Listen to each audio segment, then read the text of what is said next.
जय जगन्नाथ सांग मैंने आउ एक सुंदर वीडियो को आपको स्वागत करुच्ची। तेणु चलते भिडियो माँ तारिणी विषय टे जाना और तारिणी नड़िया आम जो मानसिक नड़िया पठाऊे सी नड़िया आम कौटिकी जाऊँगी क्या मध्यम केमी आम मानसिक कर नड़िया पठे पार से विषय भिडियोटी संपूर्ण जाना। तेणु मानसिक नड़िया को आम दी प्रकार नड़िया आम पठे पार।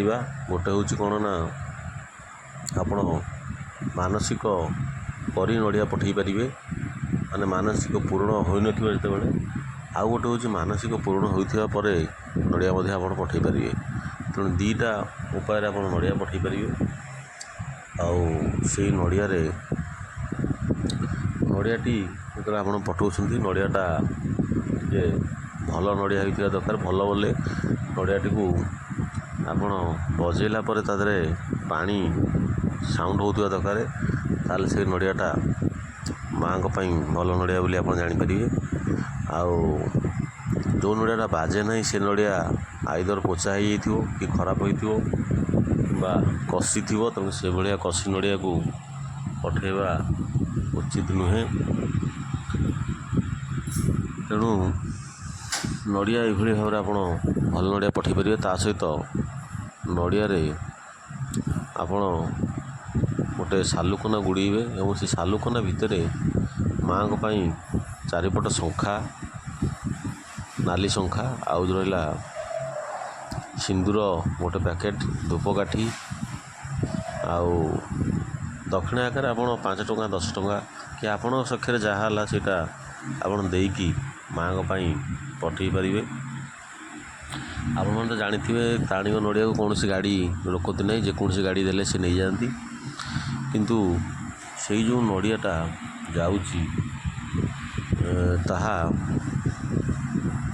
गोटे पॉलिथिन भितर आपण पूरीकी दे पारे। कहीं जदि आम गाड़ी दे दूचे गाड़ी देला सी सीटू जदि नड़ियाटा एपट सेपट है तेणु विभिन्न प्रकार हाथ जाए नड़िया बाजिब तेणु सेटा ठीक नुहे। आम गोटे पॉलिथिन पूरीकी देदेले नड़ियाटा जाकि आराम भल जगार जाए नड़ियाटा रहीपर। आउ रहिला ना आम जो नड़ियाटा पठाऊे आमर मानसिक पूर्ण हो न हो कि आगामी दिन में पूर्ण हबार अच्छी जदि ताहले भी आम से नड़िया को दे पारिबा। ताल केमी दबा ना नड़िया दबा पूर्व आपण जितेबाला ता देहरे जहाँ भी दिंतु आपण चाहिए गुआ गोटे दे पारिबे आपण चाहिए धूपकाठी दे पारिबे कर्पूर दे पारिबे जहाँ किसी दबा कथा देला परे सेटा को मुंडरे लगे पड़े माँकर नड़ियाटा को मुंडे लगे जदि आप मानसिकटा पूर्ण हो जाए मानसिक पूर्ण हो माँ को जड़े कि नड़ियाटा पठेबे। आ जदि मानसिक जेकोसी मानसिक अच्छी पूर्ण होना ताल से आपण माँ को आपण दुखटा बा मानसिकटा जड़े कि माँ मोर ये कामटा कर दियो बोली कहीकि सेमिति नड़िया आपण घटगाँ तारिणी पाखक पठे पारे। आउ रहिला एतिकी तार नॉर्मल जोटा आमर साधारण भाव नड़िया पठा जाए किंतु जदि स्थल विशेष रे धूपकाठी मिलूना कि सिंदूर मिलूना खाली नड़िया माँ पाखक पठेले चलो किसी असुविधा नहीं। कहीं आम जो नड़ियाटा सांग मैंने पठाऊे से नड़ियाटा माँ तारिणी पाखे पीठ को जाऊँगी किंतु माँ पाखे से नड़ियाटा बाड़िया होनी सेटा बाड़िया होची माँ प्रतिनिधि जो अच्छा दुआर शुणी से तारिणी मंदिर परिसर भितर अच्छा माँ दुआर शुणी सेठे से नड़ियाटे जाऊँगी आउ से नड़ियाटा से दुआर शुणी पाखे बाड़िया होची से तारिणी प्रतिनिधि आउ एते नड़िया हजार हजार कोटी कोटी नड़िया जाऊँगी माँ पाखक। तेणु समस्त नड़िया जाए माँ पाखे बाड़ेबा बा गहली करवा एटा एते संभव नुहे। तेणु सेटा माँ दुआर शुणी पाखे बाड़िया हो। आप तारिणी मंदिर जाइए घटगाँ तारिणी मंदिर ତାହେଲେ ସେଠି ଦେଖିବାକୁ ପାଇବେ ଯେଉଁ ଆମର ମହାଦେବ ମନ୍ଦିର ଅଛି, ଶିବ ମନ୍ଦିର ଅଛି, ସେଇ କ୍ୟାମ୍ପସରେ ପରିସର ଭିତରେ ସେଇ ଶିବଙ୍କ ସାମ୍ନାରେ ଅଛନ୍ତି ମା ଦୁଆରଶୁଣୀ। ତେଣୁ ସେଠି ସବୁ ନଡ଼ିଆ ତ ଯାଏ, ସେତେ ମାନସିକ ନଡ଼ିଆ ସେଇଠି ଯାଇ ଗଦା ହୁଏ। ତାପରେ ସେଠି ସବୁ ଅଛନ୍ତି ଆମର ଦେହୁରୀ ସେବାୟତ ମାନେ, ସେମାନେ ସେ ନଡ଼ିଆକୁ ବାଡ଼େଇଥାନ୍ତି ଆଉ ମାଆଙ୍କ ପାଖରେ ସମର୍ପଣ କରିଥାନ୍ତି। ଆଉ ତେଣୁ ସେଠି କିଛି ନଥାଏ ତା'ର ମାନେ କିଏ ପଇସା ଦେଇଛି, କି ଧୂପକାଠି ଦେଇଛି, କି ଗୁଆ ଦେଇଛି, ସିନ୍ଦୁର ଦେଇଛି, ସେମିତି କିଛି ନାହିଁ। ସେମାନେ ତାକୁ ସବୁ ଯିଏ ଯାହା ଦେଇଥାଏ ତାକୁ ସବୁ ଅଲଗା କରିଦିଅନ୍ତି ଏବଂ ତାପରେ ସେଇ ଯେଉଁ ବାଡ଼େୟା ହୋଇଥିବା ନଡ଼ିଆ ତାପରେ ଗୋଟେ ନିଲାମ କରାଯାଏ, ମାଆଙ୍କ କାମରେ ଲଗାଯାଏ। ନିଲାମ ହୋଇକି ମା ତାରିଣୀଙ୍କର ବିଭିନ୍ନ କାମରେ ଲଗାଯାଏ। ଆପଣମାନେ ଜାଣିଥିବେ ଯେ ତାରିଣୀ ମନ୍ଦିର ଯାଇଥିବେ ତାହେଲେ ନିହାତି ଗଭର୍ଣ୍ଣମେଣ୍ଟର ମାନେ କହିଲେ ତାରିଣୀଙ୍କ ଟ୍ରଷ୍ଟର 2 ଖଣ୍ଡ ଗାଡ଼ି ଆମର ଯେଉଁ ହରିଚନ୍ଦ୍ରପୁର ଷ୍ଟେସନ୍ ଅଛି, ଆମର ବଡ଼ବିଲ୍ ଗାଡ଼ିରେ ଗଲେ ଯୋଡ଼ା ବଡ଼ବିଲ୍ ଯେଉଁ ଯାଉଛି, ଯେଉଁଟା ବଡ଼ବିଲ୍ ଏକ୍ସପ୍ରେସ୍, ଯେଉଁଟା ଇଣ୍ଟରସିଟି ଏକ୍ସପ୍ରେସ୍ ଯାଉଛି, ସେଥିରେ ଗଲେ ହରିଚନ୍ଦ୍ରପୁର ଷ୍ଟେସନରେ ଓହ୍ଲାଇଲା ପରେ ଆପଣ ଦେଖିବେ ସେଠି ତାରିଣୀ ଟ୍ରଷ୍ଟ ପକ୍ଷରୁ 2 ଖଣ୍ଡ ଗାଡ଼ି ଲାଗିଛି ଯିବା ପାଇଁ। ଆଉ ବହୁତ କମ୍ ରେଟ୍ରେ ମଧ୍ୟ ନେଇକି ମାଆଙ୍କ ପାଖରେ ପହଞ୍ଚନ୍ତି।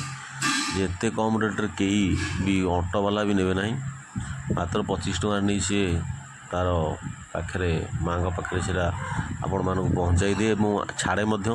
ଦର୍ଶନ କରିସାରିଲା ପରେ ସେଇ ଆପଣ ପ୍ରସାଦ ପାଇଲା ପରେ ତାପରେ ତାକୁ ସେଇଟାକୁ ମାନେ ଭକ୍ତମାନଙ୍କୁ ପୁଣି ଆଣି ଷ୍ଟେସନରେ ପହଞ୍ଚାଇ ଦେଇଥାଏ।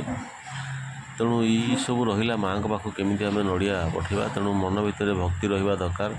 ଆଉ ଯେଉଁଦିନ ଆମେ ନଡ଼ିଆ ପଠାଉଛେ ସେଦିନ ସାଙ୍ଗମାନେ ଟିକେ ଆମିଷ ନ ଖାଇଲେ ଭଲ, କାହିଁକିନା ଆମିଷ ଖାଇଲେ ସେଇଟା ଭଲ ନୁହଁ। କାହିଁକିନା ତାରିଣୀ ଆପଣମାନେ ଜାଣିଥିବେ ତାରିଣୀ ହେଉଛି ପରମ ବୈଷ୍ଣବୀ। ତେଣୁ ଯେତେବେଳେ ନଡ଼ିଆଟା ଆପଣ ପଠାଉଛନ୍ତି ସେଦିନଟା ଆପଣ ଟିକେ ସାଧା ଖାଇଲେ ଭଲ, ଆମିଷ ସେଦିନ ଖାଇବେ ନାହିଁ ଯିଏ ନଡ଼ିଆ ପଠାଉଛନ୍ତି। କାହିଁକିନା ଆମେ ଗୋଟେ ମାନସିକ କରୁଛେ, ମାଆଙ୍କୁ ଗୋଟେ ଜଣାଉଛେ ଦୁଃଖ ଆମର। ତେଣୁ ସେଦିନଟା କି ମାନସିକ ଆମର ପୂରଣ ହୋଇଯାଇଛି, ମା ଖୁସିରେ ଗୋଟେ ମାଆଙ୍କ ପାଖକୁ ଜଣାଉଛେ। ତେଣୁ ସେଦିନଟା ଆମିଷ ନ ଖାଇବାଟା ଭଲ। ଆଉ ଭଲରେ ରହିବା ଭଲ। ତେଣୁ ଏଇସବୁ ଥିଲା ମା ଘଟଗାଁ ତାରିଣୀଙ୍କର କେମିତି ଆମେ ନଡ଼ିଆ ପଠାଇବା ଆଉ ଯାହାଫଳରେ ଆମର ମାନସିକ ନିଶ୍ଚୟ ପୂରଣ ହେବ। ଆପଣମାନେ ତ ଜାଣିଥିବେ ହଜାର ହଜାର କୋଟି କୋଟି ଲୋକଙ୍କର ଆସ୍ଥା ମାଆଙ୍କ ଉପରେ ଅଛି। ଆଉ ମା ସମସ୍ତଙ୍କର ଅଳି ଅର୍ଦ୍ଦଳି ଏବଂ ଦୁଃଖ ଏବଂ ମାନସିକ ପୂରଣ କରିଥାନ୍ତି। ଆଉ ସିଏ ତ ନଡ଼ିଆ ରାଣୀ ଘଟଗାଁ ତାରିଣୀ ମା। ତେଣୁ ନିହାତି ଆପଣ ଏହିପରି ଭାବରେ ମାଆଙ୍କ ପାଖରେ ନିଜର ଯେଉଁ ମାନସିକ ନଡ଼ିଆକୁ ଆପଣ ପୂରଣ କରି ପଠାଇ ପାରିବେ। ଆଉ ଯଦି ଆପଣଙ୍କୁ ଡାଇରେକ୍ଟ ଗାଡ଼ି ମିଳିଯାଉଛି ଘଟଗାଁ ଗାଡ଼ି ବସ୍ରେ, ତାହେଲେ ଆପଣଙ୍କର ନଡ଼ିଆ ଆଉ ଭାୟା ମେଡ଼ିଆ ହେଇଯିବା ଦରକାର ନାହିଁ। ଡାଇରେକ୍ଟ ସେଇ ଗାଡ଼ି ଯଦି ପଠାଇ ଦେଉଛନ୍ତି ତାହେଲେ ମାଆଙ୍କ ପାଖରେ ଯାଇକି ସିଧା ନଡ଼ିଆ ଯାଇ ମାଆଙ୍କ ହୁଣ୍ଡିରେ ପହଞ୍ଚିଯିବ। ତେଣୁ ଆଉ ଯଦି ଅଲଗା ଗାଡ଼ିରେ ପଠାଉଛନ୍ତି ତାହେଲେ ସିଏ ନେଇକି ଆଉ ଗୋଟେ ଜାଗାରେ ଥୋଇବେ, ସେଠୁ ପୁଣି ତାଙ୍କ ଗାଡ଼ି ନେବ।